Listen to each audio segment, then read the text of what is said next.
For my promotion celebration, my fiancé handed me a breakup letter. From all of us, her mom announced at the restaurant.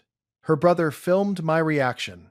I just nodded, took the letter, and walked out. They had no idea what I'd already done. For my promotion celebration, my fiancé handed me a breakup letter. Not in private, not in the car afterward. Not even outside the restaurant, where she could at least pretend to have a conscience. At the table. In front of my captain, 2 assistant district attorneys, 3 of her family friends, and half the restaurant staff. She slid a cream-colored envelope across the white tablecloth, her nails perfectly polished, her expression almost gentle.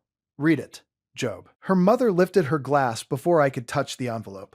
From all of us, she announced brightly, like she was introducing a toast instead of a public execution. Her brother Tate stood 2 steps away, openly filming me with his phone. I looked at him, then at the envelope, then at Celeste, my fiancée, or more accurately, the woman who had spent the last 3 months helping her family build a trap around me. I nodded once, took the letter, stood up, and walked out. No shouting, no argument, no broken glass. No public breakdown for Tate's little video. Just a quiet exit. Behind me, I heard Celeste's mother say, "Wait, that's it?" And Tate mutter, annoyed, "Keep recording. He'll crack outside." He had no idea I'd already beaten them to the truth. Outside, the spring air felt colder than it should have. Rain shimmered across the parking lot in silver streaks, and the city lights bled into the wet pavement. I got into my car, placed the envelope on the passenger seat, and stared through the windshield for a long second. Then I opened the glove compartment and took out a black file. Inside was everything I needed. Bank transfers, property records, copies of insurance revisions, screenshots, call logs, a private investigator's report, and, best of all, a flash drive containing an audio recording that would tear apart the polished little lie Celeste and her family had worked so hard to construct. My phone buzzed. "Captain Hargrove," I answered. "You okay?" he asked. "Yes." That's not what I asked. I glanced back at the restaurant windows. Tate had come outside now, spinning in a slow circle with his phone raised, like he expected to catch me collapsing dramatically near a decorative shrub. "I'm fine," I said. They were hoping for theater. "And I'm not giving them any." A pause.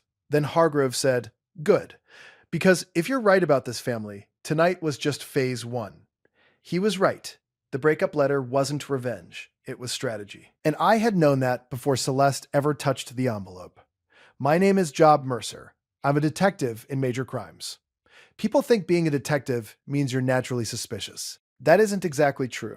What it really means is that eventually, after enough lies, enough tears, enough rehearsed innocence, you stop listening to what people say and start listening to what they arrange. And the Wren family arranged everything. They arranged their smiles, their charitable image, their old money manners, their strategic generosity, even their concern always arrived polished, dressed in silk and false sincerity. When I met Celeste Wren, she looked like the kind of woman who belonged in magazine profiles about elegant philanthropy and impossible success. She had perfect posture, a sharp mind, and a voice that could make even a cold remark sound like a compliment. She knew judges by their first names, spoke casually about museum boards, and could walk into any room and make everyone lean toward her. I met her at a children's hospital fundraiser, the kind of event where wealthy people spend thousands of dollars to feel noble under crystal chandeliers. She made me laugh. I made her curious. That was enough to start. A year later, we were engaged. Everyone said we were perfect together. That alone should have worried me. Nothing truly dangerous ever introduces itself as dangerous. It shows up looking impressive, expensive, and convenient. At first, the warnings were small. Celeste's mother, Vivian, once asked me, while smiling over dessert, whether I had updated my life insurance beneficiary since my last serious relationship. I laughed, because it was such an absurd dinner question. She laughed too, but she never answered when I asked why she wanted to know. Then her father, Graham, suggested I let his firm streamline my estate documents before the wedding. He called it good planning. Said family alignment mattered. Said marriage was the ideal moment to simplify legal structures. Then Tate, her idiot younger brother, asked me whether my apartment garage had security cameras and whether they covered all entrances or only the elevator lobby. He asked it with fake casualness, the same tone men use when pretending not to care about information they absolutely plan to misuse. At the time, I still told myself I was overthinking. Then, one night, Celeste left her phone on my kitchen counter while she took a shower. The screen lit up with a message preview from her mother. Did he sign the insurance change yet? Dad says before the wedding is safer. Safer. That word stayed with me. When Celeste came back into the kitchen, I simply asked, "Why is your mother talking about my insurance?" Celeste didn't blink. My father spent decades in estate law. They talk about policies the way other families talk about weather. Most families don't call paperwork safer before a wedding. She smiled, kissed my cheek, and said, "You make everything sound sinister, detective." Maybe I did, but only because it was starting to sound that way. I didn't confront her. That would have been stupid. Confrontation only works when the other side is capable of shame, and I was beginning to suspect the Wrens treated shame the way rich people treat public transportation. Something unfortunate that happens to others. So, I started quietly checking what I legally could. Public records first. Then property records, insurance filings, debt actions, shell companies, political donations, and civil cases. The more I looked, the uglier it got. The Wrens were not broke, but they were bleeding. Their development company had hidden liabilities. 2 pending lawsuits had been delayed through procedural tricks. 1 trust had been quietly restructured. And Celeste herself had several debts she never mentioned. Private loans, quiet guarantees, and a bad investment tied to an ex-boyfriend whose failed business had left a trail of financial damage. The marriage, I realized, wasn't about love. It was about stabilization. My promotion made me more useful to them. My signature made me accessible. And depending on how the policies were arranged, my death could become profitable.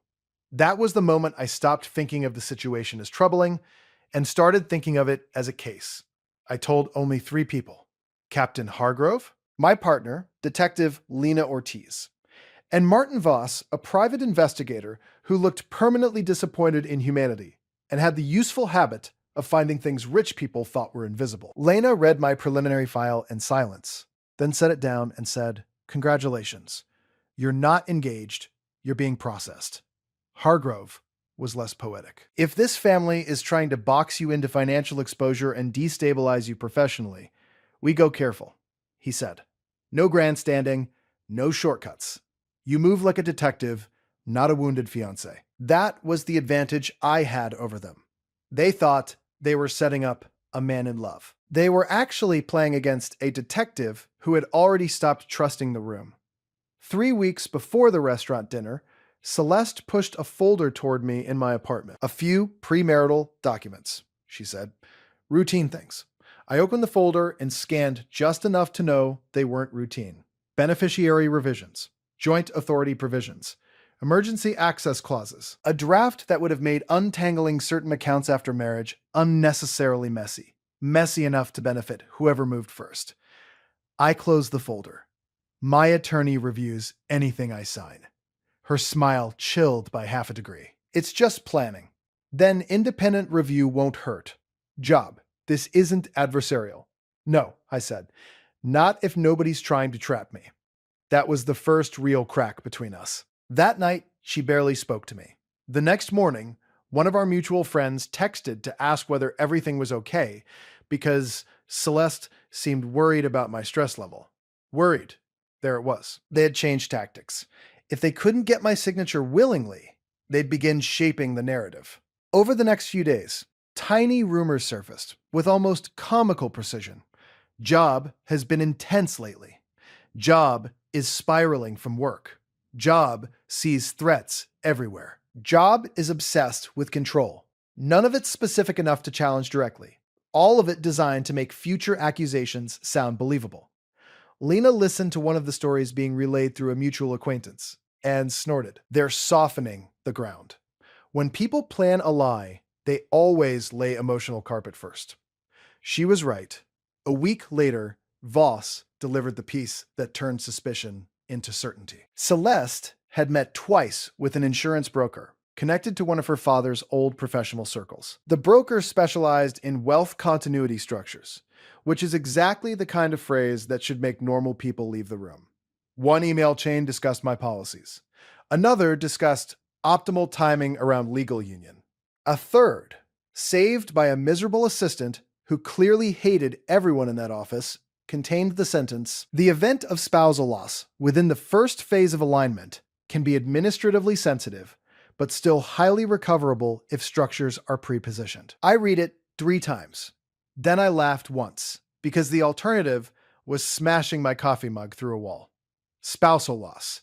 Administratively sensitive. Highly recoverable. Only rich parasites could turn the possibility of a husband's death into something that sounded like a filing inconvenience. Still, emails weren't enough. I needed direct proof of intent, of coordination.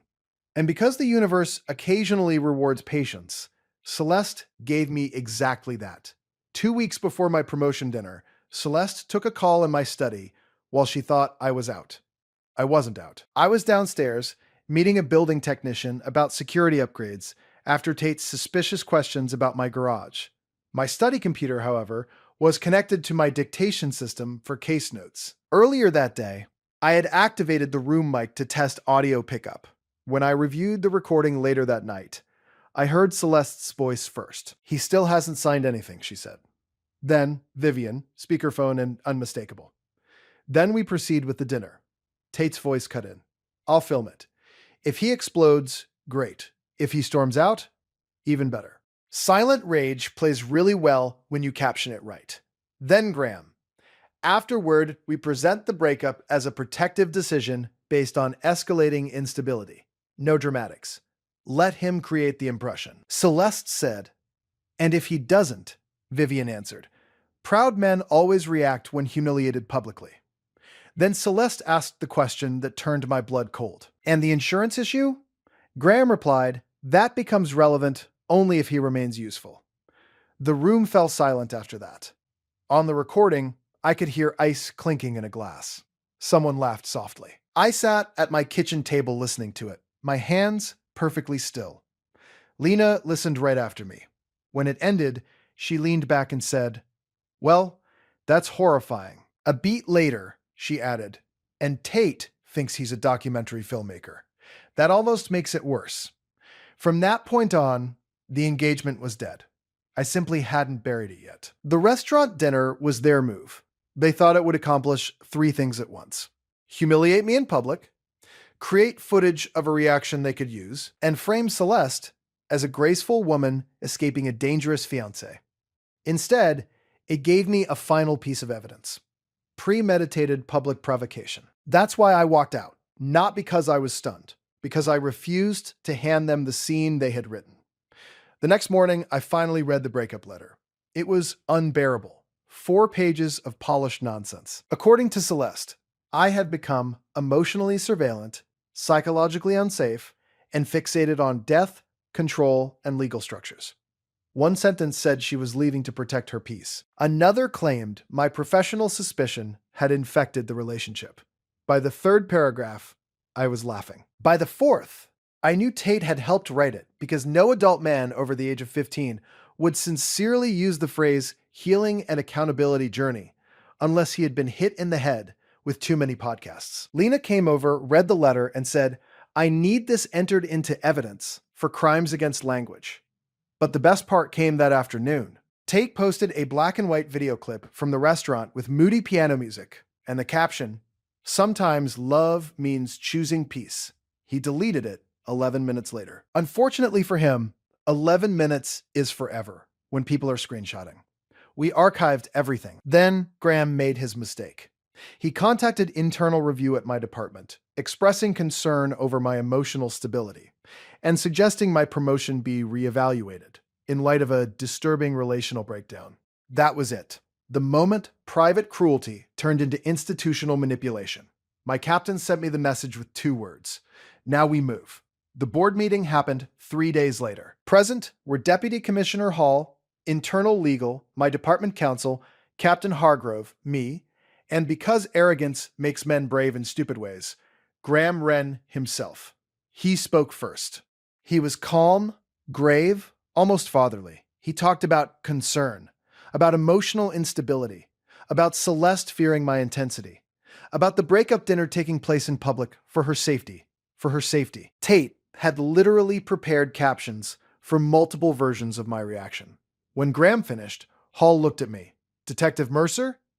I placed the breakup letter on the table first, then the transcript of the study recording, then the archived restaurant video, then the email chain involving the insurance broker, then the debt summary and document timeline. No speech, no dramatic pause, just evidence.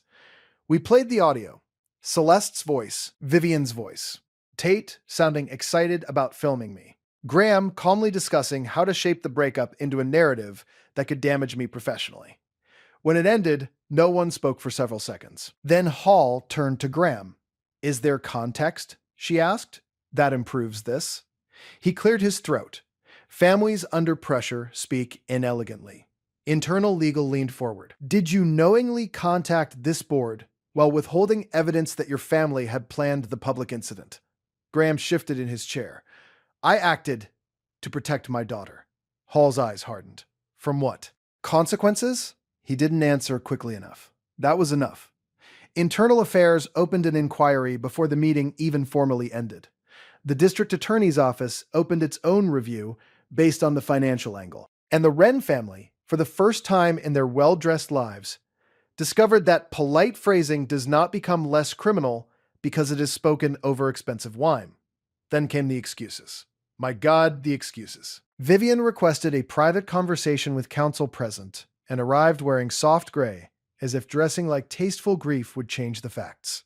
Job, she said, I never wished you harm. You just discussed my death as an administrative possibility. She put a hand to her chest. That is a grotesque distortion. You used the word legacy. She actually winced. That was metaphorical. No, Vivian. Poetry is metaphorical. Insurance planning around a son-in-law is not. She tried tears next. They were elegant tears, carefully managed, like a sprinkler system for reputation. Then Tate spoke to investigators, and if I live to be 100, I will never forget his explanation. I wasn't filming to humiliate him, he said. I was preserving an authentic response environment. Even the investigator wrote that line down twice. Authentic response environment. The man had staged a breakup ambush, like a failed reality producer, and now wanted credit for journalism. Then Celeste called. I put her on speaker with Lena in the room. At first, she sounded soft, wounded, careful. Job. This has gotten out of hand. It got out of hand when your family tried to weaponize my promotion. You're making it uglier than it was. It was ugly. No, she snapped, finally losing patience. It was complicated. That was the first honest thing she had said in weeks. Complicated was true. Complicated debts, complicated lies, complicated greed. Then she said, we can still handle this quietly. That told me everything. Still no apology. Still negotiation. What do you want? I asked. I want you to stop treating this like some criminal conspiracy. I looked at Lena. Lena was already grinning. Celeste, I said, your brother made subfolders for possible reaction videos. A pause. Then, incredibly, she replied, Tate is dramatic. That doesn't make him malicious. Lena had to turn away because she was about to laugh loudly enough for Celeste to hear. I asked, and the insurance emails? Poor wording. The board complaint. Father was emotional. The recording in my study. Another pause. Then she said, with full sincerity, context matters. I closed my eyes. Of course she said that. People like Celeste always believe context is a magic wand. It doesn't matter what they did, because the true tragedy in their minds is how unfairly literal everyone else is being. The legal fallout took months, but the social collapse was immediate. Hospital boards distanced themselves from Vivian. Graham's firm quietly pushed him aside. The insurance broker came under review.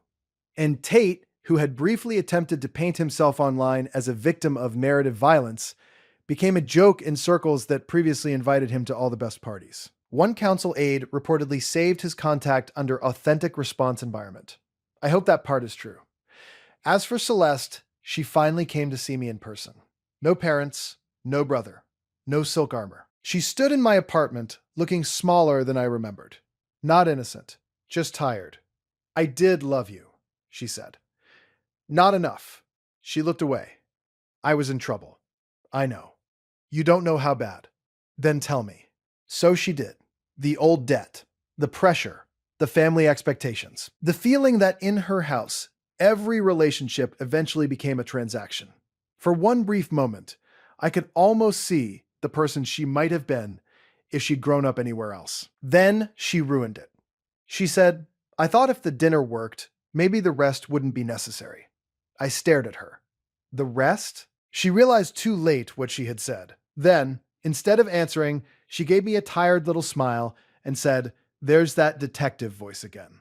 I handed that conversation to the DA within the hour. I kept the breakup letter. Not because it hurt, because it reminded me.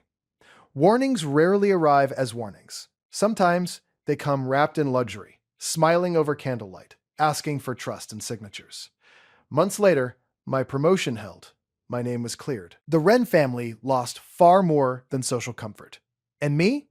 I kept doing my job. Better, maybe. Cleaner. Colder in the right places. Captain Hargrove told me once, after all of it was mostly over, the only reason you survived that family is because when they tried to turn you into a victim, you stayed a detective. He was right. That was the difference. They thought they were humiliating a groom.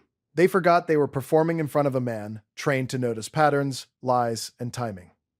They thought my silence at the restaurant meant shock. It meant I already had the case.